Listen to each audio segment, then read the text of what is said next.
যে বাড়িটারি সব চিনতে পারছি না, সব চিনা লাগছি না।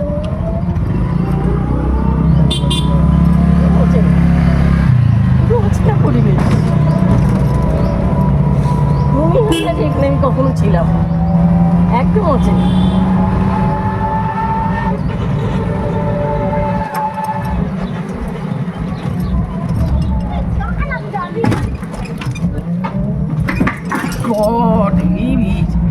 চলো বাবা, চলছি। আরেক বান্ধবীর বাড়িতে এবার যাচ্ছি, বুঝতে পারলে? এখানে দুদিন ছিলাম, কালকে আজকে, এখন এই রাতটা থাকবো আরেক বান্ধবীর বাড়িতে, তারপর কালকে ফিরবো নিজের বাড়িতে। এই যে এদের বাড়ি, কাদের বাড়ি? কবিতার বাড়ি। তাহলে এই দিকে বাড়ি দেখ তো, আগে কি করে বললে? এখানে কবির বউ দাঁড়িয়ে।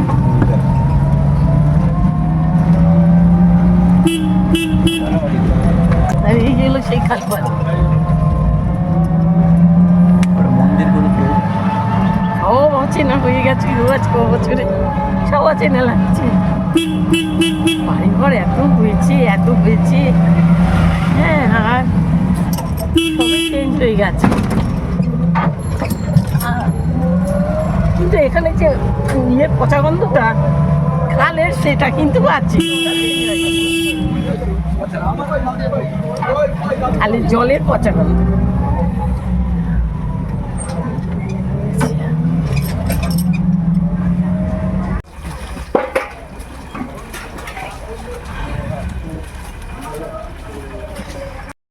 চলে এসেছি আমি আমার সেই আরেক বান্ধবীর বাড়িতে, অলরেডি এসে পৌঁছে বসেও গিয়েছি জানো। অনেক টাইম খুব বকবক করছে, ওই শুধু শুনলাম, ঘরে ঢুকতে বলেনি গো, তা ঢুকে গেলাম। আর মোটা হয়ে গেছি বলে খুব অপমান করলো, বলে বরকে না খাইয়ে খাইয়ে রোগা করেছে, নিজে মোটা হয়েছে, এত কিছু আমাকে শুনিয়েছে। তা তোমাদেরই বললাম, এবার তোমরা যা বলার বিচার করো তো, বলাটা আমাকে ঠিক হয়েছে কিনা। সবসময় আমার বরের জন্য এক ঢোক জল বেশি বেশি খাই।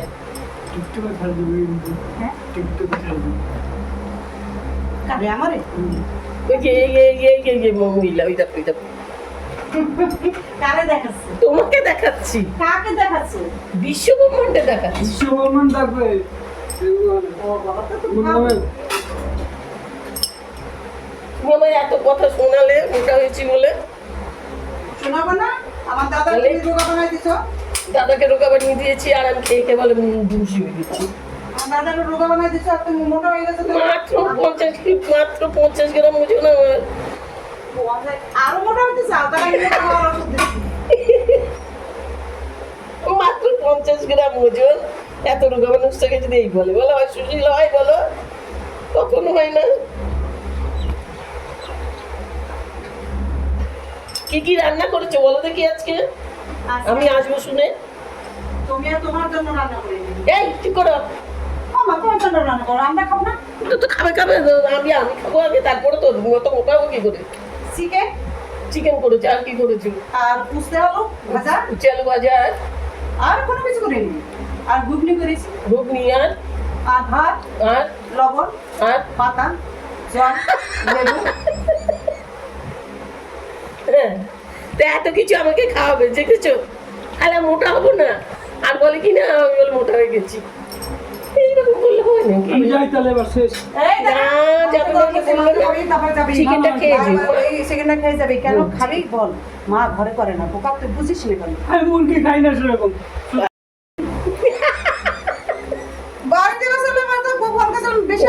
আইসক্রিমটাকে খেতে চাইছে। আইসক্রিমটা ঠান্ডা হবে, এই হবে, তারপরে ছেলেরা না নিম ডাবার ফ্রিজের মধ্যে রাখা, বের করে দেবো। একটা অপদার্থ কোথায় নেই। আচ্ছা, ঘরে বানালে আইসক্রিম তুমি? এই আইসক্রিম তুমি ঘরে বানালে? হ্যাঁ, নিয়ে আসো ওটা দেখি।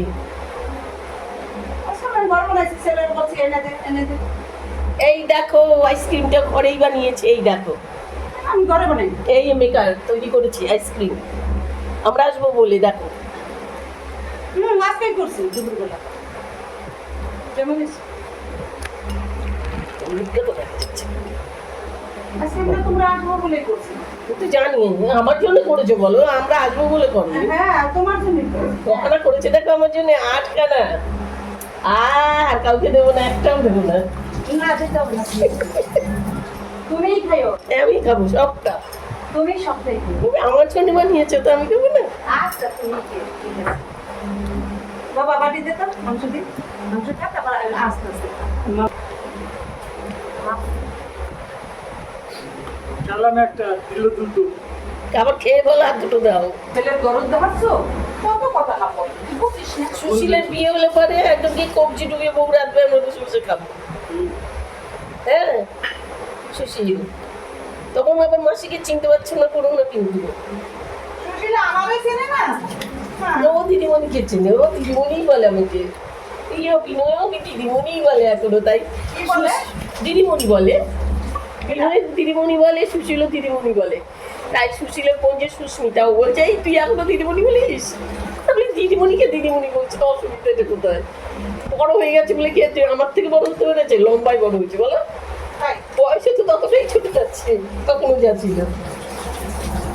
ছোট থেকে দেখে আসছি দিদিমণি। হ্যাঁ না না ঠিকই আছে।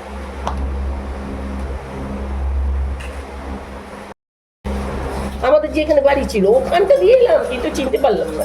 সিনা যায় না। সব আছে না ওকে। সব বাড়ি করতে রাস্তা রাখবে। এখন আমরা জানে সব আছে না। এ বাবা বল, মাংসটা কেমন ভালো হয়নি, কেমন হয়েছে? ভালো হয়নি। ভালো হয় না তো? বলবে এটা ভালো তাই, লাগবে। ভালো ঝাল হয় নাই তাই তোরে আর দেবো না, যেটুকু দিচ্ছি ওটুকু সেটুকু দেখা। সুশীল মাছের টকের ডাল করেছিল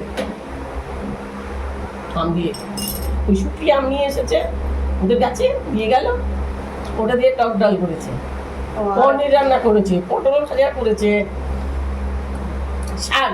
আমি ভেন্ডি, ছেঁচি ভেন্ডি। শাক পছন্দ করি, ছেঁচি কালকে রাতে ওরে দেখাইয়েছে, আজকে ওরে দেখাইয়েছে, কালকে অন্যরকম করে আজকে অন্যরকম করে, বুঝলে? আমি হ্যাঁ পারি। আর শোনো আমিও তো পারি না রে দিদি। আবার বেগুন ভাজা করেছে, একদম পাট থেকে বলেছে আমি কি খেতে এসছি নাকি, আমি মেন দেখতে আসি সবাইকে। মানে ও করেছে যে এত কিছু ভেবে ভেবে করেই যাচ্ছে করেই যাচ্ছে, আমি বলি খাবো কোন পেটে, আমি খাবো কোন জায়গাতে, এইরকম দিয়েই যাচ্ছে করে যাচ্ছে। ডালটা ভালো লাগলো কেন বলো তো, গরমকাল না, গরমকালে টক ডালটা খুব ভালো লাগে। আর টাটকা আম থেকে একদম গাছ থেকে পাড়া আম না, ও স্বাদ আলাদা। তুমি বাজার থেকে এনে বাটিটা আবার খাই ফেলে না দেন, বাটিটাই খেয়ে নেবে, বাটিটা কিন্তু পয়সাটা খেয়েছি। এত ভালো হয়েছে তো বাটি খেয়ে নেবে। না ভালো হয়েছে দাদা তো বলে নাই ভালো হয়েছে। এই বলো, বলতে হয় বলো। ভালো মন্দ কিছু বলি না, এ দাদাই ঠিক আছে। খেয়ে নিলেই বুঝবে যে ভালো হয়েছে বলেই পুরো খেয়েছে, আর নাহলে বাহ বুদ্ধি আছে কটি। ঘরটাই তো নেই। আইসক্রিম খাও। আমার সিদ্ধা বাহ নেন।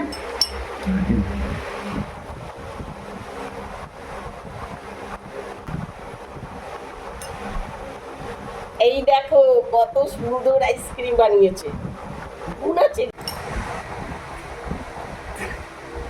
দিদিমণি ফটো তুলছে কিন্তু। হ্যাঁ বলে দিদিমণি ফটো তুলছে কিন্তু। দিদিমণি ফটো তুলছে তোর খা, আমি এখন সন্ধ্যা দিতে যাবো। এই দেখো আমি আরেক বান্ধবীর বাড়িতে চলে এসেছি, বলছিলাম না আরেক বান্ধবীর বাড়ি যাবো। এই দেখো আমি আসবো বলে মাংস রান্না করেছে, আইসক্রিম করেছে, দেখো আইসক্রিম, ঘুগনি করেছে, আমি ভুলে গেছি বলে বলছে বল বলো ঘুগনি। ঘুগনি করেছে, উচ্ছে আলু ভাজা করেছে, কুমড়ো ভাজা করেছে, কত কিছু করেছে দেখো সারাদিন করে। আজকে এমনি শরীরটা ভালো না, তার মধ্যে এত কিছু খেয়েছে। তারপর আইসক্রিম খাচ্ছি। আইসক্রিম করেছে, আইসক্রিমটা দুবার বললো কিন্তু। আবার আবার মেয়ে মানে আমার ছাত্রী, ও আবার চলে আসছে, শুনতে পেয়েছে আমি আসছি, শ্বশুর বাড়ি থেকে আসছে, বলছে দিদিমণিকে থাকতে বলো কিন্তু আমি গিয়ে দেখা করবো। বলো কি মজা, এরকম জায়গাগুলো ছেড়ে গেলে ভালো লাগে বলো। এক মুহূর্ত আনন্দ, এই আনন্দটা বুকে ধরে বাঁচা যায়, শক্তি পাওয়া যায়। চলো চলো ভালো থেকো। হ্যাঁ ভালো থাকো। দেখেছো আবার বলে আমার ঠ্যাংটা খাবে, দেখেছো বলে থ্যাংক ইউ। না ঠ্যাং খাবো না, পাও খাবো, ঠ্যাং খাবো না, থ্যাংক ইউ।